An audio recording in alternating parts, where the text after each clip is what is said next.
जय श्री राम भक्तों स्वागत है आपका हमारा चैनल देववाणी में। भक्तों, आपको हमारी कथाएं कैसी लगती हैं हमें कमेंट करके ज़रूर बताएं। भक्तों, हमारी कथाओं को लाइक अधिक से अधिक करें, इन्हें शेयर करें और हमारे चैनल को अधिक से अधिक सब्सक्राइब करें। भक्तों, आपसे एक गुजारिश है, हमें इंस्टाग्राम पर फॉलो करें जिसका लिंक डिस्क्रिप्शन में दिया गया है। तो चलिए शुरू करते हैं आज की कथा। जय श्री राम भक्तों, सवालों की श्रृंखला में आप सबका स्वागत है। आज का प्रश्न है, साल में कितने बार नवरात्रि पढ़ते हैं? अपने उत्तर वीडियो में कमेंट करके जरूर दें। चलिए आज की कथा श्रवण करते हैं। आज की कथा है एक राजा और बीमार लड़की तथा एक जादुई फूल। आइए कथा श्रवण करें। बहुत समय पहले की बात है। किसी नगर में एक राजा राज करते थे। एक दिन राजा अपने रोज के कार्यों से निवृत्त होकर राज दरबार पहुंचे और सिंहासन पर बैठने के इरादे से जैसे ही वे आगे बढ़े, तभी सिंहासन के सामने खड़े उनके राजगुरु ने उनको रोकते हुए कहा, ठहरो राजन, पहले मेरी बात सुन लो।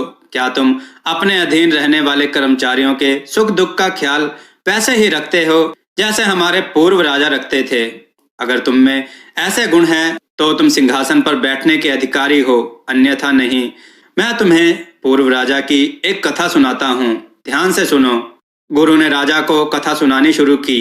एक बार राजा अपने राजमहल के सुंदर उद्यान में पुष्पों के सौंदर्य को निहार रहे थे।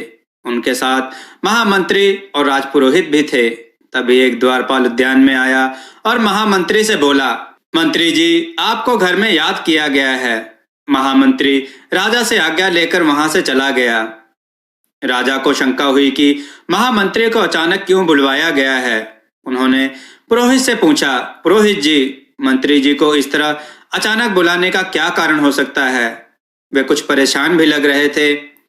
पुरोहित बोला, महाराज, शायद उनकी बेटी की तबीयत कुछ ज्यादा ही खराब है। उन्होंने मुझे एक दिन बताया था कि उनकी बेटी कई दिनों से बीमार है। पुरोहित की बात सुनकर दोपहर के समय राजा ने राजवैद्य को बुलाया और उनसे पूछा, वैद्य जी, महामंत्री की पुत्री की हालत अब कैसी है?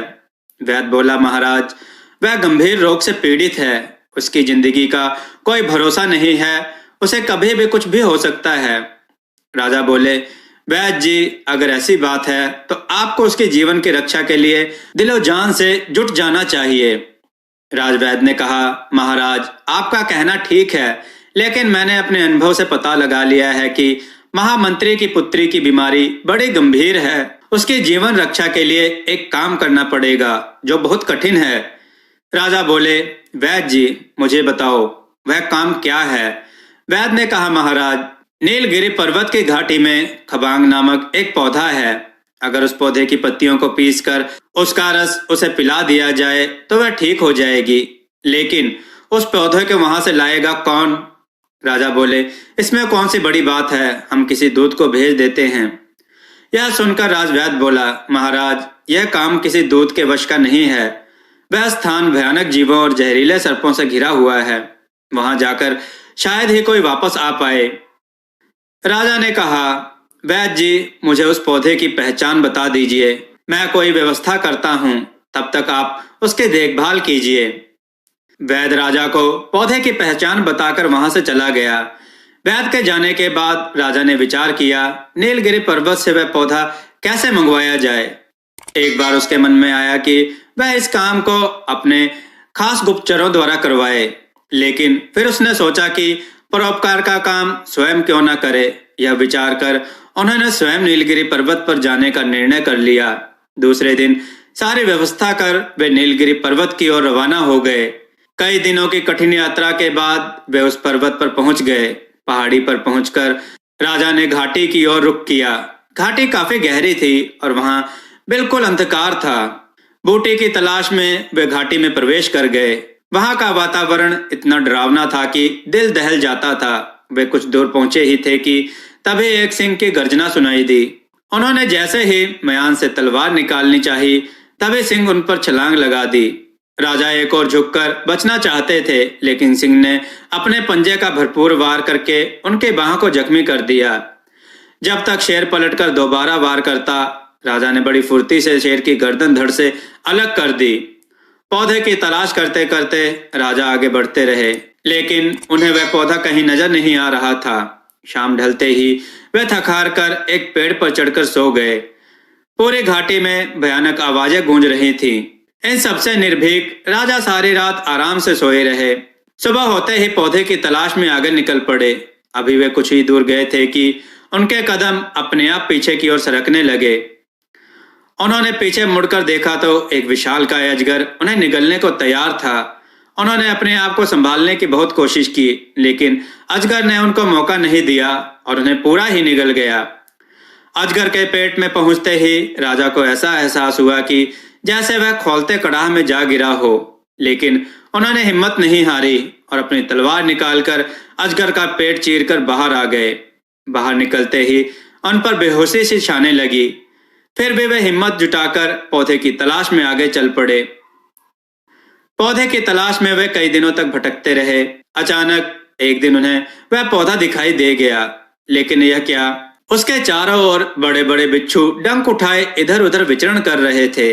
राजा ने हिम्मत जुटाकर एक डाल तोड़ी और बिच्छुओं को इधर उधर किया। रास्ता साफ था। उन्होंने आगे बढ़कर पौधे का एक भाग काटा और अपने पास रख लिया। हालांकि वे काफी थक चुके थे, इसलिए उन्होंने अपने सबसे वफादार घोड़े को तेजी से चलने के लिए कहा। घोड़ा तेजी से उन्हें लेकर नगर में पहुंच गया। राजा ने पौधा राजवैद्य को दिया। राजवैद्य ने उस पौधे से महामंत्री की पुत्री का इलाज किया। कुछ ही दिनों में वह स्वस्थ हो गई, लेकिन महामंत्री को इस बात का पता नहीं था कि राजा ने उनके लिए क्या किया।